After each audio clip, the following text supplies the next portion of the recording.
Tonight, RCMP and Vanderhoof have received reports of several pride banners in the community that have been vandalized, costing the city several thousands of dollars in damage.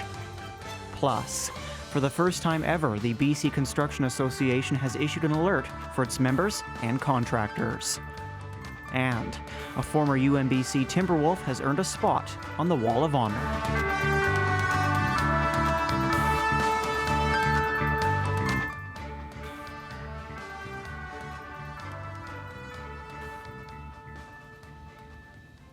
Good evening, I'm Adam Burles and welcome to CKPG News. Eddie is off tonight. Over the last several weeks, more than 20 pride banners in Vanderhoof have been vandalized, leaving some community members disappointed. Tommy Osborne was in Vanderhoof today to get the community's reaction to the banner cutting spree. Share the Love banners celebrating Pride Month were hanging up all across Vanderhoof, but over the last several weeks, more than 20 have been vandalized. It was so nice seeing the flags, and then a few weeks ago I noticed that all of the pride flags and none of the other ones were cut in half. I just wish that these people would mind their own business, and if they don't want to do gay things and they don't like gay things, they can just stay away from it. Lytle will be performing in Vanderhoof's Pride ceremony on June 29th, and he says recent events has given him some reservations about the event, but he's still going to take the stage. I don't think that the queer community or those allies of our community should back down from what this person is trying to achieve.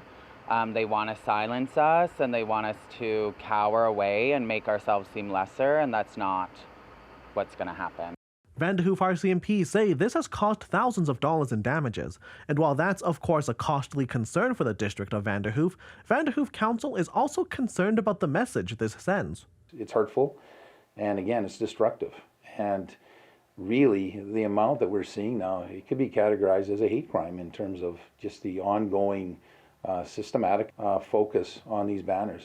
While Young is disappointed to see such a targeted attack on the Pride banner specifically, he says this doesn't represent the majority of the Vanderhoof community. It's disappointing that people have to see that these things are happening here in Vanderhoof, because we pride ourselves as being an open and welcoming community. So to have these types of things happen, I don't think anyone's proud about it, and we need to find a way to make it stop. This one group is trying to really paint the town in a negative light when it's not how the town is. Young added he believes this is just one person or a small group, and says everyone has the right to express how they feel, but no right to damage public property and make people feel unwelcome or unsafe. Tommy Osborne, CKPG News. For the first time ever, the BC Construction Association has issued an alert for its members and contractors. It is around a growing trend of the procurement process for public sector projects, with a number of agencies opting out of a clause that has been in place since 1981. Cheryl Jan reports. In 1981, the Supreme Court of Canada created what's called Contract A to ensure procurement processes are fair. According to the BC Construction Association, prior to that ruling, bidders were subject to unscrupulous owners. It lays out the rules of the tendering process for the tendering authority. It creates a guideline as to which the bidders need to follow, as well as the tendering authority. So it keeps things fair between the bidder and the buyer of construction services.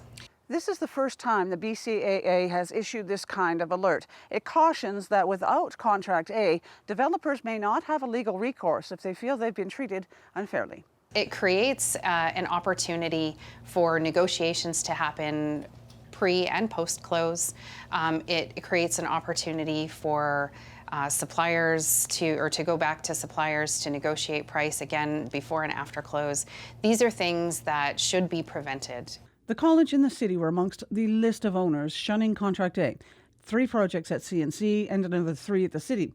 The city issued a lengthy statement. In a nutshell, it reads, in the interest of streamlining the process, the city is using request for proposal process excluding Contract A to not only ensure the qualifications of the proponent, but also for them to provide input with innovative ideas that could enhance projects. This allows us to assess their input and deal with any design changes that may be required before the contract award to ensure the city receives the best project delivery. The City of Prince George has been using this process for several years now, and it is consistent with the trade agreement requirements and is fair, open, and transparent. The city acts on the interests of the 82,000 people in the public, and and looks for the agreement that's going to do the best for the city, of course, but also one that's fair, open, and transparent. A total of 44 jurisdictions were noted in the BCCA's alert. Cheryl Jan, CKPG News. If you've seen 25-year-old Justice Diamond Hillback, RCMP would like to hear from you. Mounties say Justice was last seen downtown on June 12th and has not been heard from since. She's described as 5'5", 187 pounds with brown eyes and brown hair. You can find a picture of her on our website, ckpgtoday.ca. Justice is known to frequent the downtown area of Prince George and has ties to New Hazelton.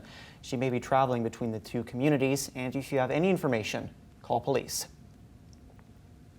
And tomorrow marks National Indigenous Peoples Day. As per tradition, events will take place at Lheidli Memorial Park starting at noon with drumming and wrapping up at 8 p.m. The event will include a day full of Indigenous artisans, musicians, drummers, dancers, activities for all ages, bannock, and other tasty food. National Indigenous Peoples Day was announced back in 1996.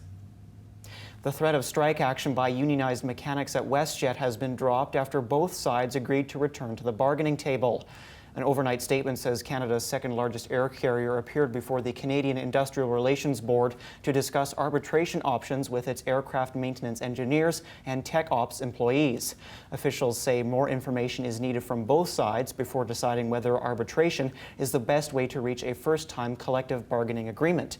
In the meantime, both parties have jointly agreed to return to the bargaining table and continue working towards a resolution.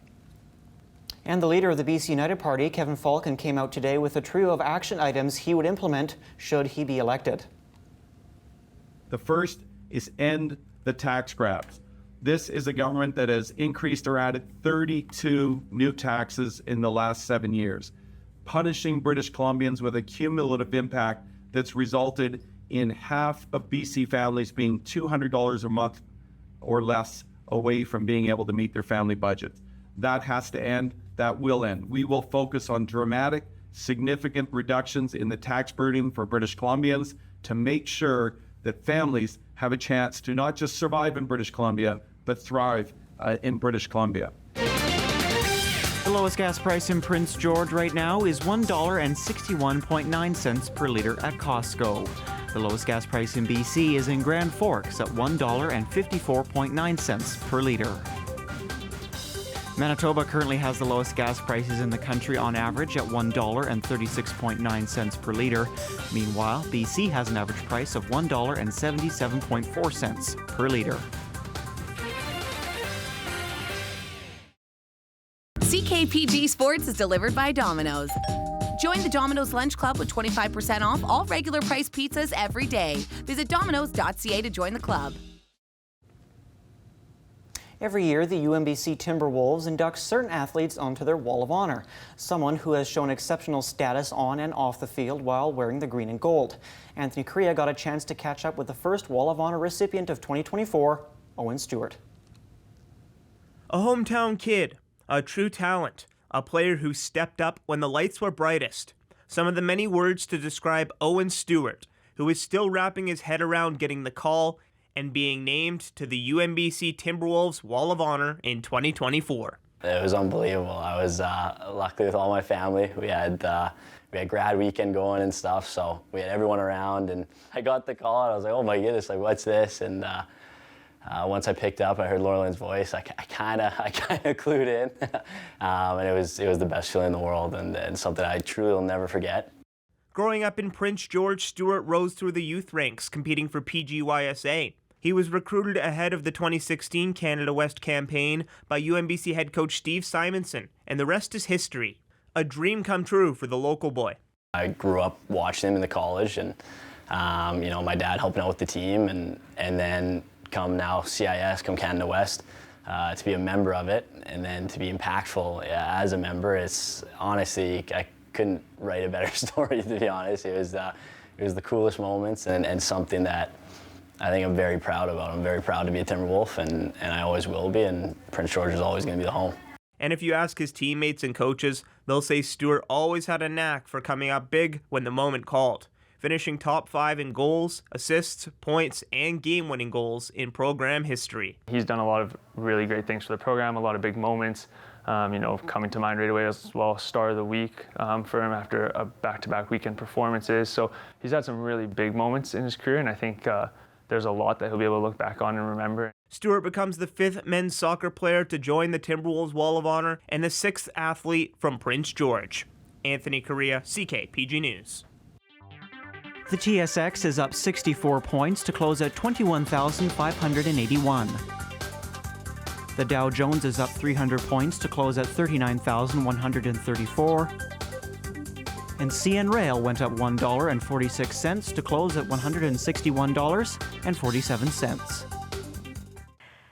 Good evening again. We're looking at a nice trend for our Friday. Beautiful weather to end off our work week, kicking off our weekend though with some showers. So we are looking at the potential for a little more cloud cover as we move through tomorrow night. So Saturday will be quite unsettled as well. It's because of this frontal system out here that is pushing into the coast and then tracking inland. So we will see the conditions switching up as we get into Saturday, which you'll see here in a moment. But tomorrow, get out and enjoy it. It'll be hot out there. Upper 20s, I think, is pretty much where we'll be across the region. And then this guy right here will be moving in later on Saturday. So an increasing cloud ahead of that system, of course, and then we'll welcome some showers potentially through the late afternoon, but primarily the evening hours on Saturday. Sunday, though, it's a quick system. So we are looking at the potential for some sunshine still on Sunday. There may be a few lingering showers to begin, but through the afternoon, hopefully we'll clear out. Up in the Peace, it looks good. Mix of sun and cloud, 27. This is a beautiful day right across the board for tomorrow. 31 Kamloops.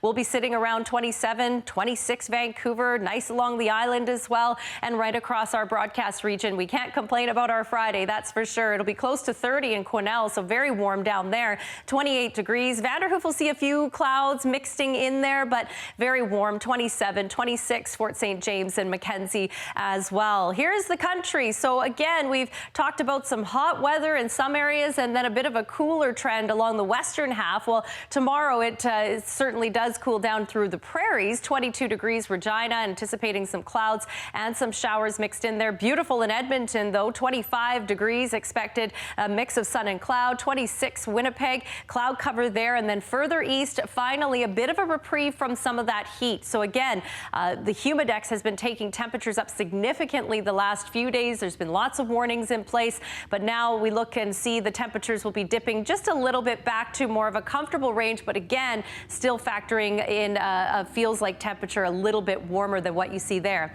So a chance of showers as we move into our weekend is what we're anticipating, as I mentioned. So again, slight chance into our Saturday afternoon. Saturday night primarily will be when we see most of those showers, and then maybe some lingering ones on Sunday. So we'll see here with Burns Lake, you'll get the sunshine back on Sunday after the morning hours at least, but Saturday looks to be a little bit more unsettled with some rain. Chilly still tonight, but a beautiful day for your Friday with 25 degrees. Mackenzie 8, mainly clear tonight, 26 with mostly sunshine tomorrow.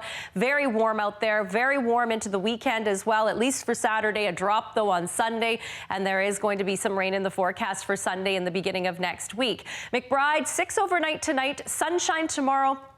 Get outside, enjoy it. It's going to be absolutely beautiful. A brief afternoon shower Saturday, and then there's the lingering showers that we might see still on Sunday, but we'll still leave some sunshine in there as well. Pretty confident we'll see some sunny skies in many areas across the region for Sunday. 28 degrees tomorrow in Quesnel. Boy, that's going to be a lovely day and still nice on Saturday. And we'll see an increase in cloud tomorrow night after a beautiful sunny and warm day. Yes, the cloud cover moving in, and we're looking at a cloudier Saturday. Chance of showers through the afternoon, better chance into the evening, some lingering showers potentially on Sunday, but I'm pretty confident we'll still have a few sunny breaks mixed in later into the day, but much cooler in terms of temperatures.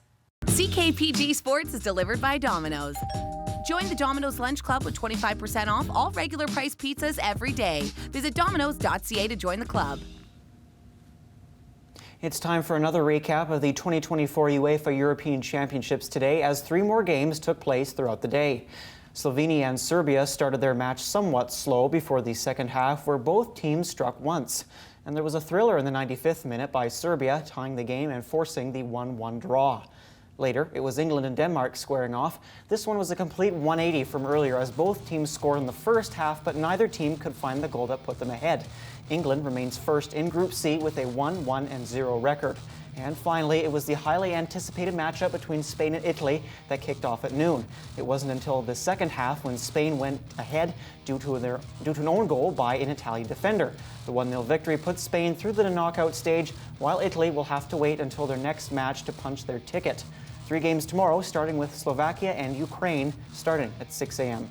And to talk more soccer is Anthony Correa. Anthony, thanks for joining us. So the Copa America is happening today, or it started today, I think, and Canada and Argentina is underway. Tell us a bit about what's happening on that right now. Yeah, from the Euros to the Copa America and Canada, Argentina. Actually, the first game of this tournament starts to kick off the Copa America. And, you know, many people would think that Argentina would have their way with them, but right now it's the 41st minute, 42nd minute. And as far as I know, the most recent update, it was 0-0. And, you know, I've watched a little bit of the game while I was, you know, waiting before this. And, you know, Argentina has had their chances, but the Canadian defenders have been turning them away. And Canada has had a few quality chances as well. So, you know, it's a very surprising thing. You know, I'm sure many people would think that Argentina would be up big right now, but first half is almost over, and it looks like they'll go into it currently 0-0, so it's positive signs all around for Team Canada here. And first Copa America for Canada, and so how, you know, first tournament, you know, there's obviously going to be jitters there, there's some nervousness. How do you think they'll do in their first event?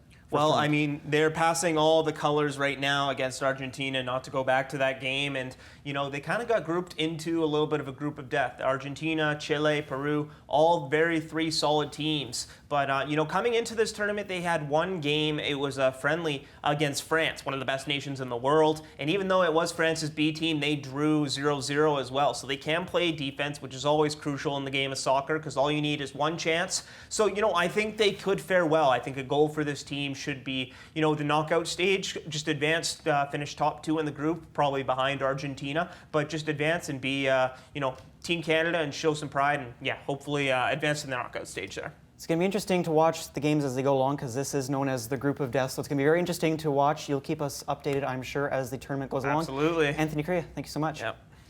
The best plays, highlights, and home runs from yesterday's action all in tonight's CKP3.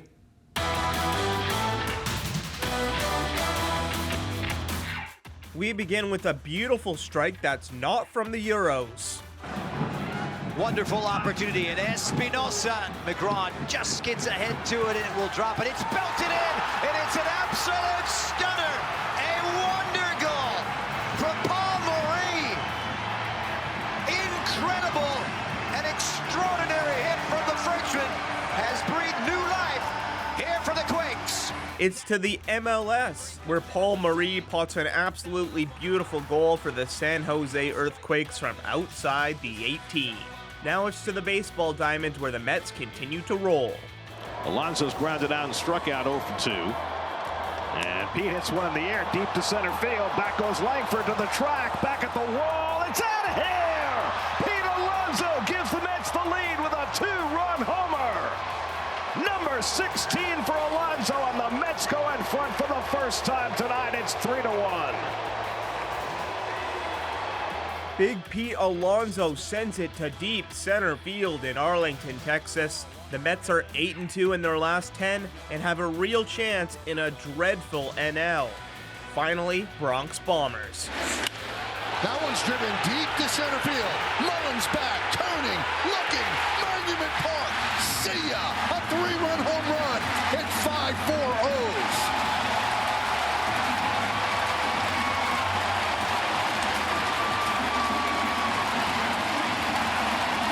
You have to give props to Giancarlo Stanton. Having a resurgence this year with the Yankees and looking like his old self the way he is crushing baseballs. He's been on the countdown plenty of times, and now he takes top spot in tonight's CKP3. That's all the time we have tonight. Thank you so much for joining us tonight. Your last look is Clayton Memorial Park. Thanks again for joining us, and have a good night.